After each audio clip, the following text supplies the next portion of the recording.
नमस्कार, आप देख रहे हैं खबर उत्तराखंड। मैं हूं आपके साथ तन्वी सक्सेना। रुक करेंगे खबरों का, लेकिन उससे पहले एक नजर डालते हैं इस वक्त की हेडलाइंस पर। देवभूमि में हरित चार धाम यात्रा को लेकर धामी सरकार ने कसी कमर। सीएम धामी ने व्यवस्था को लेकर अधिकारियों को दिए निर्देश।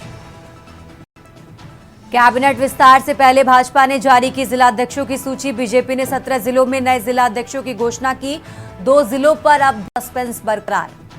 राज्य में डेस्टिनेशन वेडिंग को बढ़ाने को लेकर सीएम धामी ने अधिकारियों को दिए निर्देश। कहा, पीएम ने डेस्टिनेशन वेडिंग के लिए प्राथमिकता देने का आग्रह किया।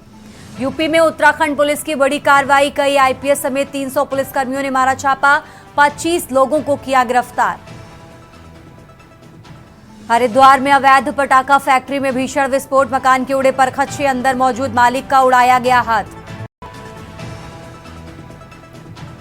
होली पर बिगड़ा मौसम मिजाज। ऊंची चोटियों पर बर्फ तो नैनीताल में हल्की बारिश के आसार।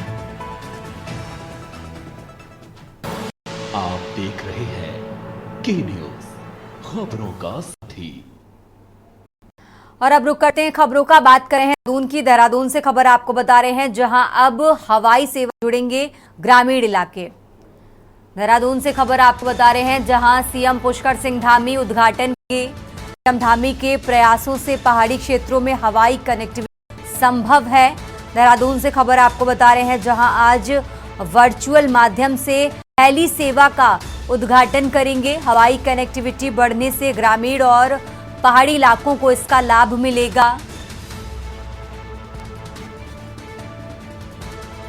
तो सीएम धामी के प्रयासों से पहाड़ी क्षेत्रों में हवाई कनेक्टिविटी संभव है। देहरादून से खबर आपको दे रहे हैं, आज वर्चुअल माध्यम से हेली सेवा का उद्घाटन करेंगे सीएम धामी। हवाई कनेक्टिविटी बढ़ने से ग्रामीण और पहाड़ी इलाकों को इसका लाभ मिलेगा। देहरादून से खबर आपको बता रहे हैं, अब हवाई सेवा से जुड़ेंगे ग्रामीण इलाके। सीएम पुष्कर सिंह धामी इसका उद्घाटन करेंगे। देहरादून से खबर आपको बता रहे हैं।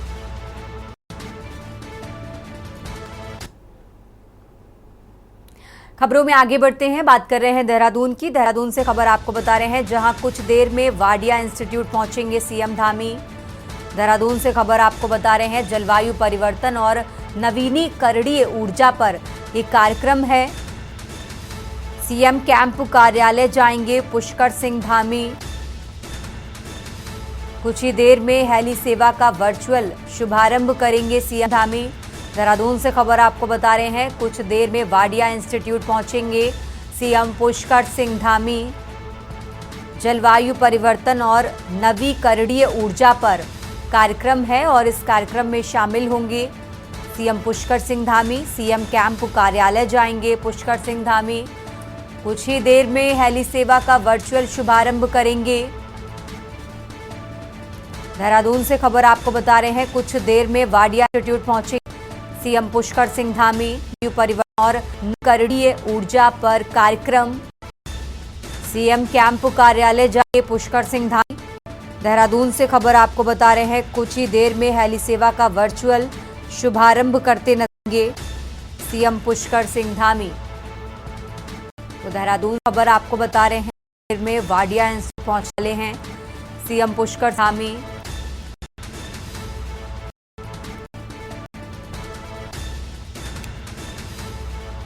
कुछ ही देर में हेली सेवा का वर्चुअल शुभारंभ करेंगे।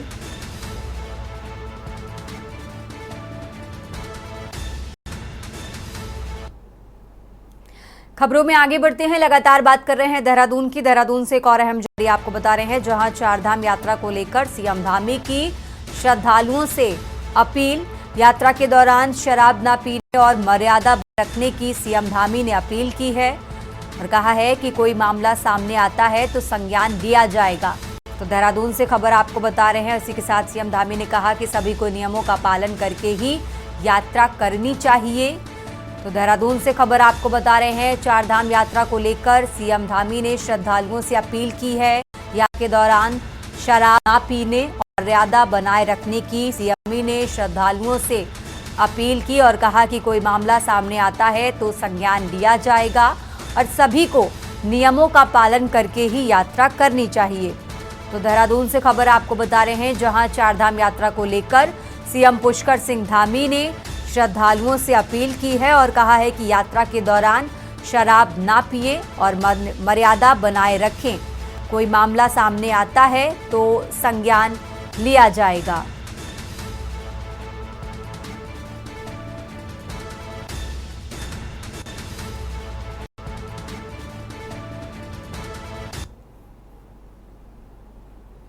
और इसी बीच अब सीधा आपको ले चलते हैं देहरादून, जहां जलवायु परिवर्तन पर संगोष्ठी में सीएम पुष्कर सिंह धामी पहुंचे हैं। क्या कुछ कह रहे हैं, सुनिए।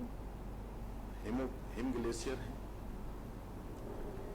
12 महीने लगातार प्रभावित रहने वाली नदियां हैं, झील हैं, अनेक हमारे नाले, गाड़, गधेरे, अनेक स्रोत देवभूमि में हैं और पर्वतों से आच्छादित, वनों से आच्छादित हमारा राज्य है।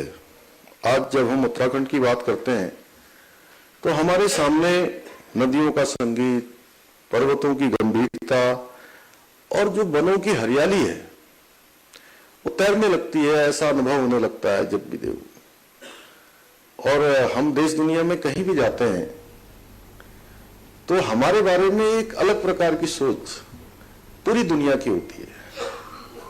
हमको देखते ही जैसे उनको ऐसा लगता है कि कुछ साफ सुथरा, कुछ ठंड का ऐसा अनुभव सामने वालों को होता है। मैं केवल देश की बात नहीं कर रहा हूं,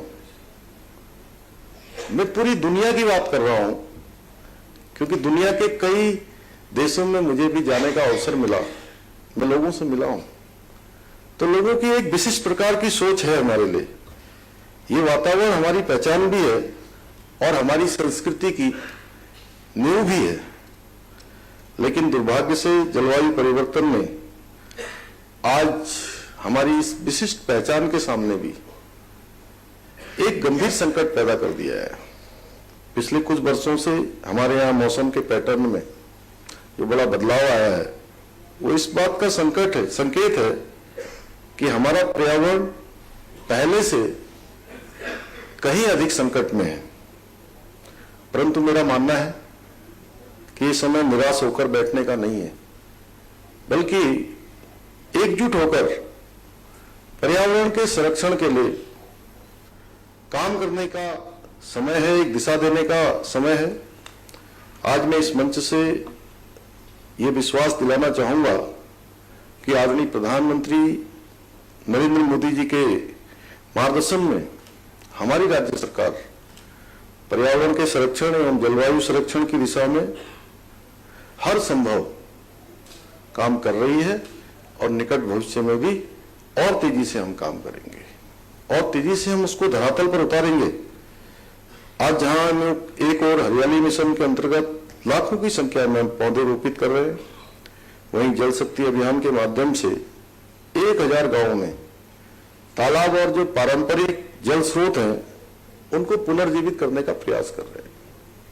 जो अभी सुबोध उनियाल जी ने कहा कि आदरणीय प्रधानमंत्री जी ने जो पूरे देशवासियों से आह्वान किया था, एक पेड़ मां के नाम, वो भी अभियान हमारे यहाँ बहुत तेजी से चला था।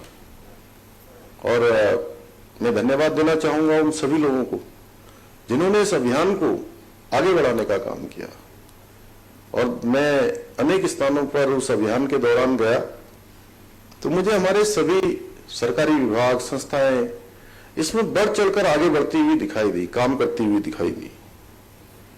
इसके साथ ही हमने प्रदेश में जल संरक्षण को बढ़ावा देने के उद्देश्य से spring and river resolution authority सारा का गठन भी किया है, जिसके अंतर्गत अभी तक 5500 जलीय स्रोतों तथा 292 सहायक नदियों का चिन्हीकरण कर उनका उपचार किया जा रहा है कि वो फिर से रिचार्ज हों, फिर से अपनी पहले जैसी स्थिति में आए।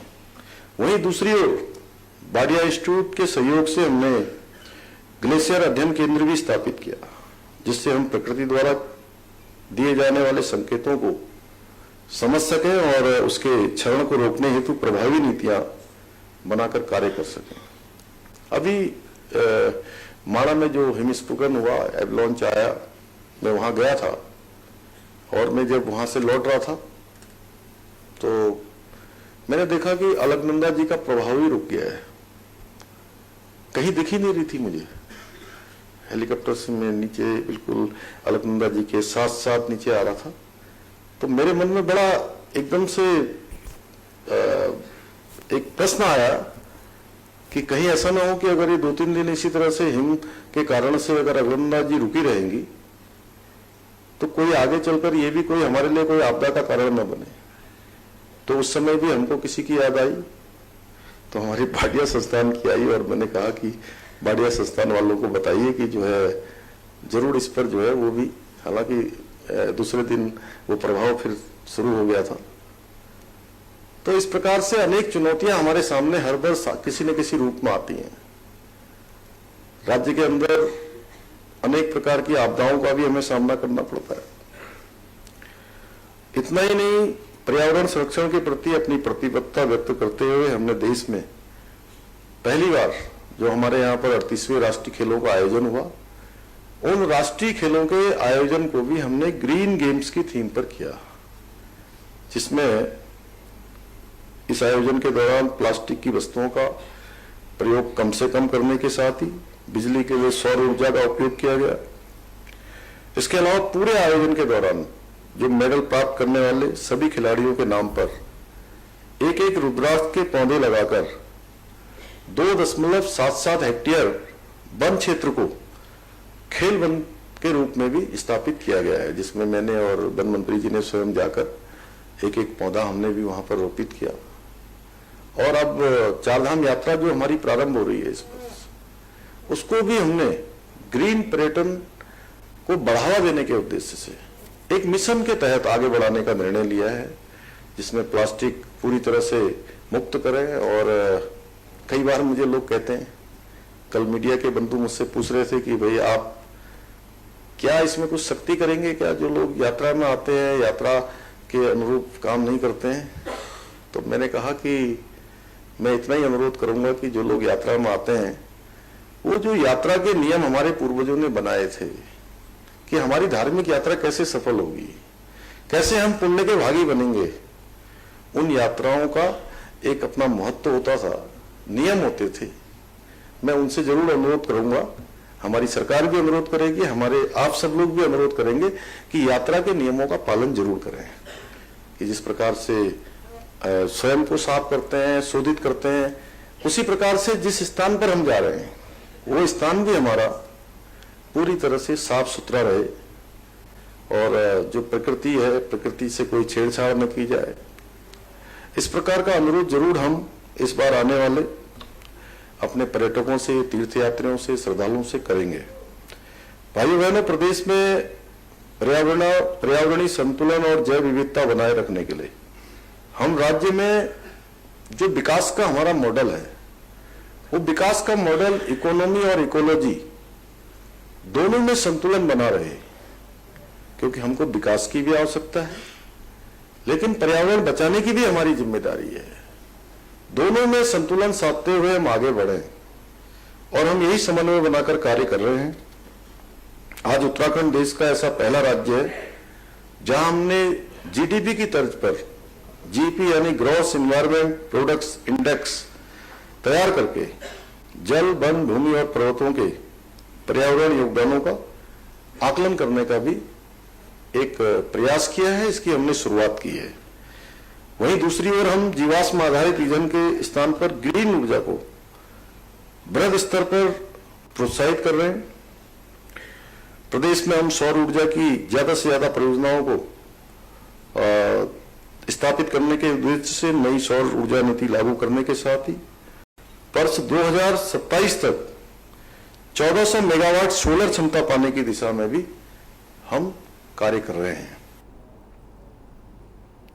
तो देहरादून से सीएम पुष्कर सिंह धामी को आपने सुना, जो जलवायु परिवर्तन और नवीनीकरण ऊर्जा संगोष्ठी कार्यक्रम में शामिल हुए। खबरों में आगे बढ़ते हैं, बात कर रहे हैं देहरादून की। देहरादून से खबर आपको बता रहे हैं, जहां डेस्टिनेशन उत्तराखंड पर सीएम धामी की अहम बैठक हुई है। अधिकारियों को नए पर्यटन स्थलों की पहचान के निर्देश दिए हैं।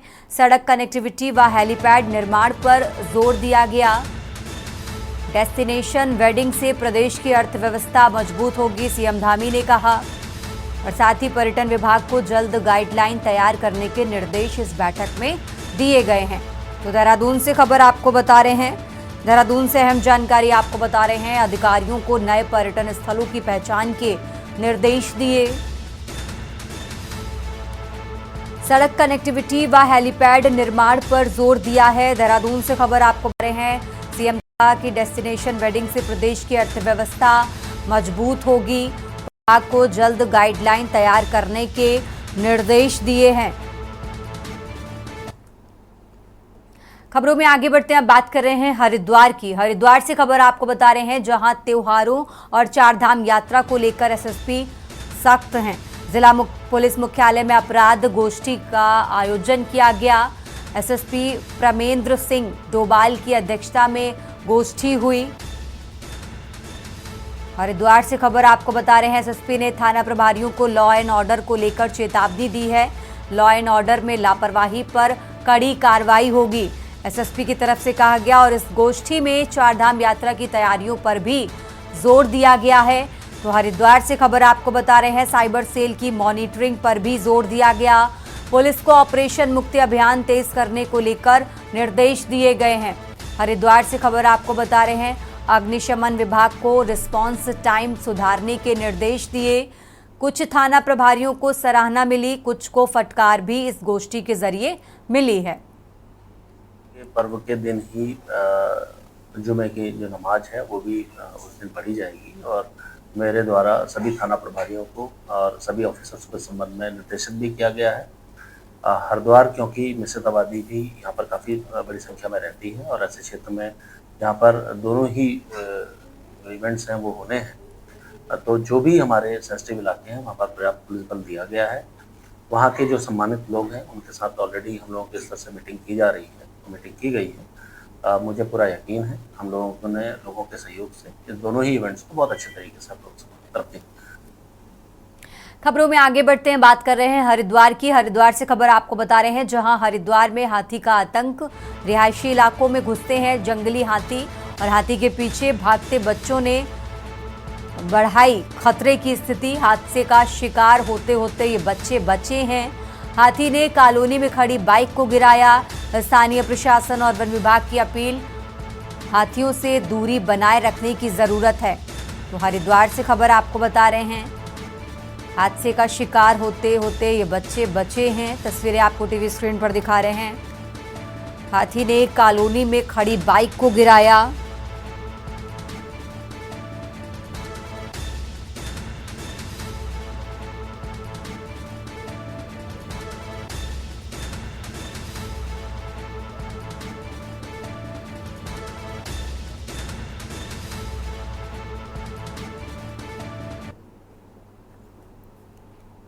और चलिए खबरों में आगे बढ़ते हैं। अब खबर लक्सर से है, जहां अवैध मदरसों के खिलाफ सरकार द्वारा चलाए जा रहे अभियान को लेकर लक्सर से बसपा विधायक मोहम्मद शहजाद ने नाराजगी जाहिर की है और कहा कि सरकार कानून के दायरे में काम नहीं कर रही है, हिंदू मुस्लिम पर काम कर रही है। उन्होंने आरोप लगाया कि सरकार की नीति और नीयत दोनों खराब है। सरकार का यदि ऐसा ही रवैया रहा तो वो कोर्ट जाने से भी पीछे नहीं हटेंगे। जमीन का पैनामा है, धार्मिक पढ़ाई कर रहे हैं। धार्मिक पढ़ाई करने के लिए किसी की परमिशन की आवश्यकता थोड़ा ही है। अगर वो सरकार पर डिग्री मांगे, सरकार पर वो कहे कि मेरे मदरसे को एडिट करो, उन पर जमीन अवैध कुछ हो तो साहब अवैध है। ये अवैध शब्द कैसे है? अवैध कैसे कह दोगे आप? धार्मिक पढ़ाई वो कर रहे हैं, किसी को डिग्री नहीं मांग रहे, किसी के यहाँ एड नहीं मांग रहे, सरकार उन लोगों को दे नहीं रही, अपना चंदा इकट्ठा करके धार्मिक पर्पज के लिए मदद से। खबरों में आगे बढ़ते हैं। अब खबर हरिद्वार से है, जहां जिलाधिकारी कमेंद्र सिंह की अध्यक्षता में कलेक्ट्रेट रोशनाबाद में बैंकर्स जिला स्तरीय परामर्शदात्री समिति की बैठक आयोजित हुई है। बैठक में जिलाधिकारी ने सभी बैंकर्स को औद्योगिक विकास हेतु उद्यमियों को सकारात्मक सोच के साथ ऋण उपलब्ध कराने और दिए गए लक्ष्यों को पूर्ण करने के निर्देश दिए। आगे कहा कि ये बैठक बहुत महत्वपूर्ण है जो हर 3 माह में होती है और सभी बैंकर्स को इसमें अनिवार्य रूप से भाग लेना चाहिए। बैठक के दौरान जिलाधिकारी ने बैंकर्स को लंबित ऋण आवेदनों के शीघ्र निस्तारण के निर्देश दिए हैं। साथ ही कहा कि पीएम सूर्य धन सहित अन्य सरकारी योजनाओं के आवेदन लंबित न रखें और निर्धारित प्रक्रिया के अनुसार स्वीकृत या अस्वीकृत करें। महिलाओं, किसानों और कमजोर वर्गों के हितों पर विशेष ध्यान देने को कहा गया इस बैठक में। और इसी के साथ इस अवसर पर जिलाधिकारी ने नाबार्ड की संभाव्यता युक्त ऋण योजना की पुस्तक का विमोचन भी किया है। तो सारा और इसका मूल उद्देश्य है कि जो विभिन्न अधिकारी हैं जिले के, जो सरकारी योजनाएं चल रही हैं, उन योजनाओं के जो भी प्रार्थना पत्र पेंडिंग हैं बैंकों के पास में, उनकी समीक्षा की जाती है और किस प्रकार से उनको समय से लोन दिलवाया जाए, किसी प्रकार के उसमें बॉटलनेक्स हैं उनको दूर किया जाए, समस्याओं का समाधान किया जाए और आपस में सामंजस्य बना रहे बैंकर्स के बीच में और जिला स्तरीय अधिकारियों के बीच में। ये इसका मूल उद्देश्य है। और इसके अलावा बाकी जो बैंक के अन्य कार्यकलाप हैं उनकी भी समीक्षा की जाती है कि उनका ऋण जमा अनुपात क्या है और बाकी उनकी जो पॉइंट्स हैं उनकी भी समीक्षा की जाती है। तो कुल मिलाकर के आज ये पाया गया है कि मार्च का महीना ख़त्म होने वाला है, तो इस 15 दिन जो बचे हुए हैं इसमें जो भी सरकारी विभागों से प्राप्त हुए हैं प्रार्थना पत्र, इनके जो पेंडिंग है उन सबको कैसे समय से निस्तारण किया जाए, इस बिंदु पर विचार हुआ और सभी ने आश्वासन दिया है कि इस महीने के लास्ट तक, इस महीने का एक साल का जो लक्ष्य है इसको ये लोग पूरा करेंगे। Thank you. बढ़ते आगे खबरों में, हल्द्वानी के जजी कोर्ट के पास 9 मार्च को हुई गोलीकांड की घटना का पुलिस ने महज 12 घंटे में खुलासा कर दिया है। पुलिस और एसओजी की संयुक्त टीम बस्ती क्षेत्र से आरोपी सुमित बिष्ट उर्फ बाली को गिरफ्तार किया। आरोपी ने स्वीकार किया कि उसकी पत्नी के पिछले चुनाव में हारने के कारण उसने ये वारदात को अंजाम दिया। आरोपी के खिलाफ 16 आपराधिक मुकदमे पहले से दर्ज है। पुलिस ने आरोपी के पास से अवैध तमंचा, जिंदा कारतूस और वाहन भी बरामद किया है और मामले की जांच भी लगातार जारी है। शाम को एक सूचना प्राप्त हुई थी पुलिस कंट्रोल रूम में, जिसमें बूढ़िया पड़ाव क्षेत्र में किसी व्यक्ति को गोली मारने का जो प्रकरण है वो संज्ञान में आया था। और इस सूचना की संवेदनशीलता को देखते हुए SP city, CO city, SHO Haldwani, SOG और इसके साथ ही हल्द्वानी सर्किल के जो चारों थाना इंचार्ज हैं, इनको मिला के हमने बहुत सारी टीमों का गठन किया और इनके द्वारा मौका मुआयना किया गया। मौके से वहाँ पर साक्ष्य संकलन के साथ ही जो पीड़ित है उसके जाके हॉस्पिटल में जान लेने के कोशिश की गई, लेकिन उसकी हालत नाजुक होने का बयान नहीं दे पाए। बाद में जो पीड़ित के घर वाले उनके द्वारा एफआईआर देने पे और मौके पर जो पूछताछ उसके आधार पर एक अभियुक्त के बारे में पता लगा जिसके द्वारा इस व्यक्ति को गोली मारना प्रकाश में आया था। जो हमारी टीम है उन्होंने कुछ डाटा सर्विलांस किया, कुछ सीसीटीवी का सर्विलांस किया और साथ ही कुछ मुखबिरों ने भी इस मामले में पुलिस की मदद की। खबरों में आगे बढ़ते हैं। मुख्यमंत्री पुष्कर सिंह धामी की जनपद पौड़ी के लिए की गई घोषणाओं को पूरी तरह से लागू करने के लिए प्रशासन ने तेजी से काम शुरू कर दिया है। मुख्य विकास अधिकारी गिरीश गुणवंत ने कोटद्वार में जानकारी देते हुए बताया कि सभी घोषणाओं को 100% पूरा करने के लिए लगातार प्रयास किए जा रहे हैं। प्रशासन का ये कदम क्षेत्र के विकास को गति देने के लिए महत्वपूर्ण है। नहीं, हमारे यहाँ पूरी गंभीरता से उन पे काम किया जा रहा है और अधिकांश घोषणाएं हमारे यहाँ पूरी हो चुकी हैं। कुछ घोषणाएं हैं जो कि शासन पे धनराशि के लिए गई हुई हैं और बाकी जो जिले स्तर की योजनाएं हैं वो पूर्ण हो चुकी है। सीएम पोर्टल पे जो शिकायतें की जाती हैं उनको कितनी गंभीरता से इस बुलेटिन में फिलहाल इतना ही। आप देखते रहिए के न्यूज़ इंडिया।